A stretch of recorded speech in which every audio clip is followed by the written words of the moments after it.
Hey guys, welcome back to another video. Now, before anybody asks, yes, I'm going to keep these glasses on throughout this whole video. I hope you guys had a good week. As some of you already know, mine was pretty eventful and full of surprises, especially on Wednesday this week. What can I say? You live and you learn. So today we're going to be looking at the freight market changes over the past week, as well as trying to predict what is going to happen next week. But here's the thing, while Sonar has finally made significant corrections to the volumes issue or the data issue with volumes, it is still not 100% accurate. So when we're looking at the volume data, just remember that there is a slight margin of error there that should be corrected within the next 7 to 14 days. If you're new to this channel, are interested in the freight market and what is happening in the trucking industry, I upload videos twice a week where we try to figure out, discuss, and navigate the current market situation. So if you're interested, feel free to subscribe and join a growing community of industry professionals. All right, let's dive into some numbers and see what is going on with the freight market and try to figure out what to expect with loads next week. Ready? Let's go. All right, capacity first. As of last Friday, we lost an additional 408 carriers last week, which is even more than the 372 carriers we lost the week before. As I already mentioned in my previous video, year to date, we have lost over 16,000 carriers this year. But as one of the community members here said, the rate at which carriers came into the industry in 2021 and 2022 far exceeds the rate at which they are going out, which is why we're not feeling much of a change in the general market. Now, if we take a look at the total freight volume versus the number of active MCs in the market, again, these are carriers, not the amount of trucks, we can see that year to date, we have still lost 4.2% of the MCs out there, which is the same exact amount as last week, while the volume year to date has increased by 27.4%. Again, as a reminder, the volume data is subject to a margin of error because it hasn't been 100% corrected. Speaking of volumes, let's take a peek at what's happening in the general freight market. What we can see is that volumes, they are going up. Again, margin of error, so they might not be going up as much as we see here, but it's still better than the alternative when there was the error where it dropped down. Now, the tender rejections, they are accurate. They were not influenced by the error in the data. And what we can see is now they're going back down again, and they are actually currently at 4.32%. So what about contract versus spot rates? Well, we can see that the gap decreased a little bit since last week, which was 81 cents. Now we're at 79 cents, which means that contract carriers are getting on average 79 cents more than those spot carriers. But another thing we can see is that we have been bouncing around this level for a while now. And this tells me that contract carriers definitely do not yet have an incentive to reject freight for a better alternative since they're getting paid so much more than spot carriers, right? Diesel prices are a source of good news this week. They are continuing, to go down, as you can see, currently at $4.52 per gallon. Now, the more encouraging news is, of course, seeing that map right here. And what we can see is that it's pretty much red, meaning that pretty much in every single market area, or in 99.9% of them, diesel prices did decrease. The question of stability with diesel, however, is up in the air considering the current events. All right, now that we have looked at the general market, let's get more specific by looking at flatbeds, reefers, and dry vans individually. Looking at the spot load volumes, we can see that flatbeds actually saw a decrease in volume as of last week, which is normal considering that they are following that 5-year trajectory. Now, that was a hard word to pronounce. Now, let's take a look at what's happening with spot rates for flatbeds, and we can see that they also had a small decrease right here, and actually they went down from around $2.37 per mile right here average to $2.32 as of this week. Now, I can tell you from experience that trying to book higher paying flatbed or step deck loads definitely requires a level of creativity and thinking outside the box at the moment. For me personally, it has been all about planning or predicting the next steps. How much deadhead will we have to do to get to a better market after we deliver the load? What is the likely lane I'm going to grab after we deliver this load, and so on and so forth. All right, let's focus on the spot market now, since Sonar does not provide any flatbed market data like this. So looking at the spot market by the DAT, we can see that there are some changes predominantly in the South. We can see that the South is kind of contracting. We can see that Dallas and Texas in general, it's cooling off. The only place that hasn't really changed is the Pacific Northwest, where it's still deemed hot. However, of course, with a caveat, because lanes, right?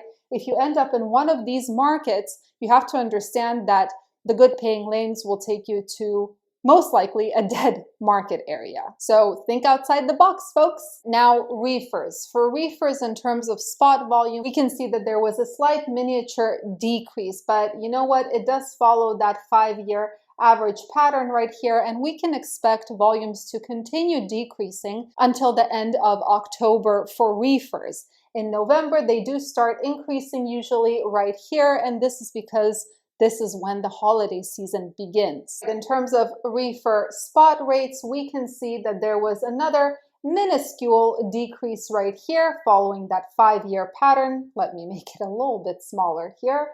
So we went from around $2.30 per mile to around $2.28 per mile average. Again, just like with the volumes, historically speaking, these rates should continue to decrease until around the beginning of November, which is when holiday season kicks in. In my opinion, this year we're going to see a slight uptick in rates for reefers come holiday season. Now let's take a look at the general freight volume for reefers in the general market. In terms of reefer volumes, we can see that for the most part, there was no real change here. There were some markets which experienced decreases, especially in the Midwest and the East Coast. But for the most part, nothing really changed for reefers, so it's kind of stagnant. Now let's take a look at rejection levels, and this is a map that makes me really happy. I mean, look at how blue it is. Blue is good. Blue means increases, and we can see that predominantly the map is blue. Now, there are some areas where there were decreases, for example, the Pendleton, Oregon, and Spokane, Washington area. Let's see, there was Colorado, Nebraska, Michigan, of course, some portions of the Midwest, Minnesota. But for the most part, there were increases and rejections, which always makes me really happy. So yeah, I like this map. So the question is, where do you have to go if you have a reefer to grab better opportunities next week? And I'm going to read this off for you. So number one, I'm going to make this white. Number one, we have Twin Falls, Idaho, 42.79% rejection, which is pretty high, almost half. Pendleton, Oregon, right here, which is at 24.14% rejection. And then we have the Midwest, which ranges from 9 to 21% rejection. So a bittersweet report here for reefers, because on one hand, in the previous map, we saw that for the most part, there were rejection increases across the board week over week. But in the markets that matter, except for Idaho, which experienced a 5% increase in rejections week over week, in the Midwest, a lot of markets actually decreased by 3% in terms of rejections. So while the relatively better areas did not change, it's still the Midwest and the Pacific Northwest, we can see that the Midwest is fizzling out a little bit in some parts. Finally, we have dry vans. Now on the spot market, the volumes decreased pretty significantly here, but again, following that 5-year pattern, and actually we should see the volumes kind of stabilize with some, maybe a little bit of an increase, and then towards the end of the year, it's going to go up. Now, in terms of the dry van spot rates, there was absolutely no change, as you can see here. It was at $1.98 per mile average, and it remains at that $1.98 per mile today. Now, I know that you guys are expecting to see the volume map in the general freight market for dry vans right now, but I just don't want you guys to panic because it looks pretty gnarly. But again, remember, margin of error. So let's take a look at the map. As you can see, it is completely red, which indicates that volumes went down significantly pretty much everywhere. But since we're not 100% confident in this data, let's move on to rejection levels. So to be quite frank, rejections are not providing much hope for dry vans this week, although there are areas such as Montana, North Dakota, the northern states, and then some parts of the southern and midwestern states that saw increases. But pretty much everywhere else, there were decreases in dry van rejection rates. Now, figuring out the best places to go with a dry van next week will be a little bit challenging, because when we look at that map, we're trying to pair high volumes with high rejections. And considering the issue with volumes right now not being 100% reliable, especially for dry vans, yeah, it's a challenge, but nevertheless, let's look at the map. So considering the limitations of this map, I would still say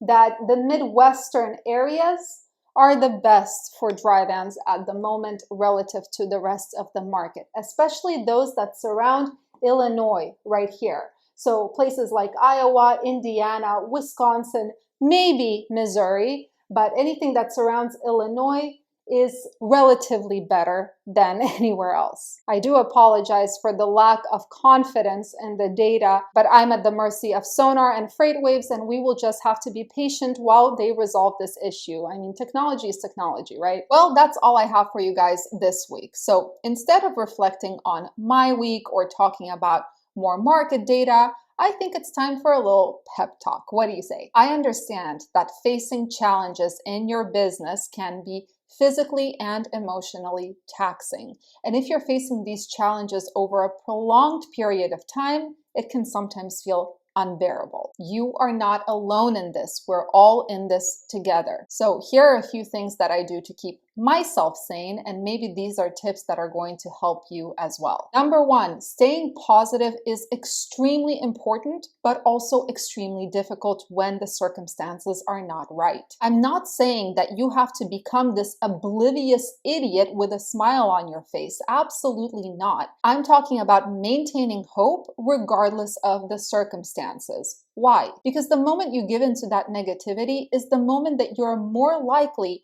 to walk away and say, screw it. Any emotional decision in a business is definitely not a good idea. Number two, focusing on what you can control. Now, I know a lot of people are talking about theories of how we can control the freight market, but when we look at reality, the realistic side of things, there is nothing we can do to control the freight market. So what can you control?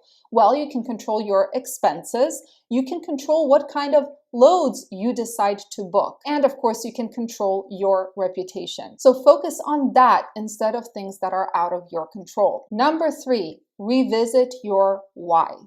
Why did you start this business in the first place? Was it just money related? Maybe there was something deeper to it. I started this business with my family because I wanted to build something solid to leave to my kids. Finding the why of it can give you that motivation, that extra push for you to be able to fight and hold on a little bit longer. Number four, persistence. Now, I know that giving up is something that every single one of us, or at least the majority of us, have thought about at least once throughout the past 2 years. But pushing through tough times usually pays off. But again, this depends on the why of it all. If you're passionate about this business for whatever reason, then when something is important enough, you do it even if the odds are not in your favor, just like Elon Musk said. Number five, and this is the most important, take care of you. Stress and worries, they can take a toll on your health, and more importantly for business, your decision making. So find time for yourself.